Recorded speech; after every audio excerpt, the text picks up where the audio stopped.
আসসালামু আলাইকুম ওয়া রাহমাতুল্লাহি ওয়া বারাকাতুহু। আপনার যদি কন্ট্রাক্ট অর্থাৎ অনলাইন এগ্রিমেন্ট না থাকে আপনার কফিলের সাথে, তাহলে শর্ত সাপেক্ষে আপনি কফিলের অনুমতি ছাড়া কাফালা হতে পারবেন। এমনই একটা ভিডিও কিন্তু আমি গত ২ দিন আগে আপলোড করেছিলাম। তো ওই ভিডিওটা দেখে অনেকেই প্রশ্ন করেছে যে, "ভাই আমার কফিলের সাথে অনলাইন এগ্রিমেন্ট বা কন্ট্রাক্ট আছে কিনা, এটা আমি কিভাবে চেক করব?" অনেকেই চেক করতে পারে, আবার অনেকেই পারে না। বিশেষ করে যারা নতুন সৌদি আরবে আসতেছে, তারা কিন্তু জানেও না তাদের সাথে কফিলের অনলাইন এগ্রিমেন্ট আছে কিনা। তো আজকের ভিডিওতে কোথা থেকে আপনারা অনলাইন এগ্রিমেন্ট চেক করবেন, প্লাস আপনার কফিল আপনাকে টার্মিনেট করেছে কিনা, আর সেই টার্মিনেটটা কি কন্ট্রাক্ট টার্মিনেট নাকি হুরুপ টার্মিনেট, এই সকল বিষয়ে বিস্তারিত কম্পিউটার স্ক্রিন থেকে আপনাদেরকে বোঝানোর চেষ্টা করব। তো আমি আছি আপনাদের সঙ্গে মোহাম্মদ তৌফিক আলাই। যদি ভিডিওটি ভালো লেগে থাকে অবশ্যই ভিডিওটিকে শেয়ার করে দিবেন। যারা ফেসবুক পেজ থেকে ভিডিওটি দেখতেছেন অবশ্যই পেজটিকে ফলো দিয়ে রাখবেন এবং আমার ইউটিউব চ্যানেলটি এখনো যারা সাবস্ক্রাইব করেননি দয়া করে সাবস্ক্রাইব করে রাখবেন। তো দেখতে পাচ্ছেন আমি কম্পিউটার স্ক্রিনের মধ্যে প্রবেশ করে আছি এবং এটা হচ্ছে কুয়া, যেটা আমরা আরবিতে কিওয়া বলে থাকি। সেই কিওয়া প্ল্যাটফর্মের মধ্যে প্রবেশ করে আছি। আপনারা জাস্ট লিখবেন QIWA, কিওয়া লিখে আপনারা সার্চ করলে আপনারা কিন্তু এরকম একটি ইন্টারফেস পেয়ে যাবেন। এখান থেকে আপনারা লগইনে ক্লিক করলেই কিন্তু আপনারা কিওয়াতে যে লগইন করতে হয় সেটা কিন্তু মেইন ইন্টারফেসে আপনারা চলে আসবেন। তো এখান থেকে ফার্স্ট আপনারা এই ঘরে আপনাদের ইকামা নাম্বারটা দিয়ে দিতে হবে এবং আপনাদের কিওয়ার যে পাসওয়ার্ডটা রয়েছে সেটা এই ঘরে দিয়ে দিতে হবে, পাসওয়ার্ডের ঘরে দিয়ে দিতে হবে। তো আপনাদের যদি কিওয়ার না থাকে তাহলে এই যে দেখতে পাচ্ছেন নিচে ডোন্ট হ্যাভ এ কিওয়া অ্যাকাউন্ট, এখানে যে রেজিস্ট্রেশন নাও লেখা রয়েছে এখানে ক্লিক করে আপনাদেরকে কিওয়া অ্যাকাউন্ট রেজিস্ট্রেশন করতে হবে। তো আজকের ভিডিওতে আপনাদেরকে জাস্ট কিওয়ার ভিতর থেকে কিভাবে কন্ট্যাক্ট ইনফরমেশন চেক করবেন সেটা শেখাবো। যার কারণে আমি লগইন করে দিচ্ছি। আপনাদেরকে কিভাবে রেজিস্ট্রেশন করবেন এটা পরবর্তী কোনো একটা ভিডিওতে শেখানোর চেষ্টা করব। আপনাদের কিওয়া অ্যাকাউন্ট যদি থাকে চাইলে কিন্তু আপনারা নাফাত অ্যাপস এর মাধ্যমেও কিন্তু লগইন করতে পারবেন। চলুন আমরা নাফাত অ্যাপস এর মধ্যে লগইন না করে আমরা পাসওয়ার্ড দিয়ে লগইন করতেছি। তো এখানে আমরা আকামা নাম্বারটি দিয়ে দিলাম এবং পাসওয়ার্ডটি দিয়ে দিলাম। তারপর এখানে লগইন নামের অপশনটিতে ক্লিক করে দিলাম।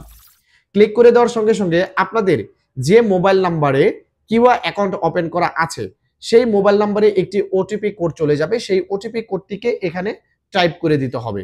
দেখতে পাচ্ছেন 4 ডিজিটের একটি ওটিপি কোড কিন্তু আমার কাছে চলে এসেছে। তো আমি ওটিপি কোডটিকে দিয়ে দিচ্ছি। তো ওটিপি কোডটিকে দেওয়া হয়ে গেলে নিচে দেখতে পাচ্ছেন কনফার্ম নামের বাটন রয়েছে, এই কনফার্ম নামের বাটনটির উপরে ক্লিক করে দিতে হবে। ক্লিক করে দেওয়ার সঙ্গে সঙ্গে আমাদের কিউআর যে লগইন ইন্টারফেস রয়েছে সেখানে কিন্তু চলে আসবে। এখান থেকে আপনারা একটা অপশনই পাবেন ইন্ডিভিজুয়াল অ্যাকাউন্ট। দেখতে পাচ্ছেন ইন্ডিভিজুয়াল অ্যাকাউন্ট, এখানে একটা তীর চিহ্ন আছে, অথবা এই ইন্ডিভিজুয়াল অ্যাকাউন্টের উপরে আপনাদেরকে ক্লিক করে দিতে হবে। ক্লিক করে দেওয়ার সঙ্গে সঙ্গে আমাদের কিউআর যে মেইন সাইট রয়েছে সেই সাইটটার ভিতরে চলে যাবে। এখান থেকে দেখতে পাচ্ছেন সার্ভিস, বাম পাশে দেখেন এখানে সার্ভিস নামের একটা অপশন আছে, এই সার্ভিস নামের অপশনটির উপরে ক্লিক করে দিতে হবে। ক্লিক করে দেওয়ার পর প্রথম যে অপশনটা দেখতে পাচ্ছেন এমপ্লয়মেন্ট কন্ট্রাক্টস, তো আমাদের এই এমপ্লয়মেন্ট কন্ট্রাক্টস এর উপরে ক্লিক করে দিতে হবে। ক্লিক করে দেওয়ার পর এখানে আমাদের যদি কারেন্ট কোনো কন্ট্রাক্ট থাকে তাহলে এই কারেন্ট কন্ট্রাক্টটা আমরা কিন্তু এই যে ইউর কারেন্ট কন্ট্রাক্ট এটার উপরে ক্লিক করলে আমরা কিন্তু দেখতে পাবো। দেখতে পাচ্ছি আমাদের মাঝে একটা কন্ট্রাক্ট আছে, কিন্তু কন্ট্রাক্টটা ডান পাশে ক্লিক করে দেখুন এটা টার্মিনেট করা হয়েছে। এখন এই কন্ট্রাক্টটা আদৌ কোন ধরনের টার্মিনেট সেটাও আমি আপনাদেরকে বুঝিয়ে দিচ্ছি। দেখেন, যদি এই কন্ট্রাক্টটা চলমান থাকতো তাহলে এখানে অ্যাক্টিভ লেখা থাকবে, ওকে। যদি চলমান থাকে তাহলে এই স্ট্যাটাসের জায়গায় অ্যাক্টিভ লেখা থাকবে। যেহেতু চলমান নেই, এই কন্ট্রাক্টকে টার্মিনেট করা হয়েছে, যার কারণে এখানে টার্মিনেটেড লেখাটা আছে।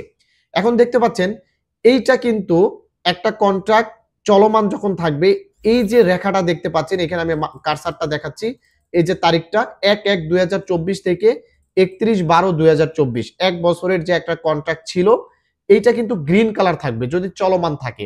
যেহেতু এটা অ্যাক্টিভ নেই, এখানে টার্মিনেটেড লেখা রয়েছে, সেহেতু এই কন্ট্রাক্টটা টার্মিনেট করা হয়েছে। এখন এটা কোন ধরনের টার্মিনেট? এটা হচ্ছে শুধুমাত্র কন্ট্রাক্ট টার্মিনেট। এই টার্মিনেট থাকলে কিন্তু হুরুপ আসবে না। একটা হচ্ছে হুরুপ টার্মিনেট আর একটা হচ্ছে কন্ট্রাক্ট টার্মিনেট। শুধুমাত্র কন্ট্রাক্টটাকে বাতিল করা এটা আলাদা বিষয়, আবার কন্ট্রাক্ট বাতিল করার সঙ্গে সঙ্গে আপনাকে হুরুপও দিবে ওইটা আলাদা বিষয়। ওই হরফ যদি দেয় তাহলে আপনারা ঠিক এই জায়গাতে এখানে দেখতে পাচ্ছেন আমাদের শরিকার নাম রয়েছে, সেই শরিকার নামের নিচে আপনারা কিন্তু দেখতে পাবেন যে অ্যাবসেন্ট ফ্রম ওয়ার্ক লেখা থাকবে। অর্থাৎ আপনাকে যদি হরফ টার্মিনেট করে এক্ষেত্রে কুয়ার ভিতরে অ্যাবসেন্ট ফ্রম ওয়ার্ক লেখা থাকবে। আর যখন মক্তব আমেলের ওয়েবসাইটে হরফটা ট্রান্সফার হয়ে যাবে তখন কিন্তু 2 মাস শেষ হয়ে যাবে, আর তখন চাইলেও কিন্তু আপনারা এই হরফটাকে তুলতে পারবেন না। আর যতক্ষণ পর্যন্ত মক্তব আমেলের ওয়েবসাইটে হরফটা না যাবে ততক্ষণ পর্যন্ত আপনারা চেষ্টা করলে কিন্তু আপনারা তলবের মাধ্যমে অন্য কোথাও কাফালা হয়ে হরফটাকে তুলতে পারবেন। তবে আপনাদেরকে বুঝাইলাম কিভাবে আপনারা কন্ট্রাক্টটা চেক করবেন, আপনাদের আদৌ কন্ট্রাক্ট আছে কিনা নাকি নেই, আর কন্ট্রাক্টটা টার্মিনেট আছে নাকি অ্যাক্টিভ আছে, এইভাবে কিন্তু আপনারা খুব সহজেই চেক করতে পারবেন। যদি আপনাদের কন্ট্রাক্ট ঠিক এইরকম টার্মিনেট থাকে, অথবা আপনাদের কন্ট্রাক্ট যদি ম্যাচ শেষ হয়ে যায়, অথবা অথবা আপনাদের কন্ট্রাক্ট যদি করা না থাকে, তাহলে বুঝে নিবেন যে আপনারা চাইলে শর্ত সাপেক্ষে কফিলের অনুমতি ছাড়া ইকামার মেয়াদ থাকলেও আপনারা কাফালা হতে পারবেন। আশা করি বন্ধুরা বুঝতে পেরেছেন। ভিডিওটি খুবই ইনফরমেটিভ। আপনারা যদি কোনো কিছু না বুঝতে পারেন আমাকে ভিডিওর কমেন্ট বক্সে কমেন্টস করবেন, আমি অ্যান্সার দেওয়ার চেষ্টা করব, অথবা সরাসরি কল করবেন। ভালো থাকবেন, ভিডিওটিকে শেয়ার করে দিবেন। ধন্যবাদ সকলকে। আসসালামু আলাইকুম।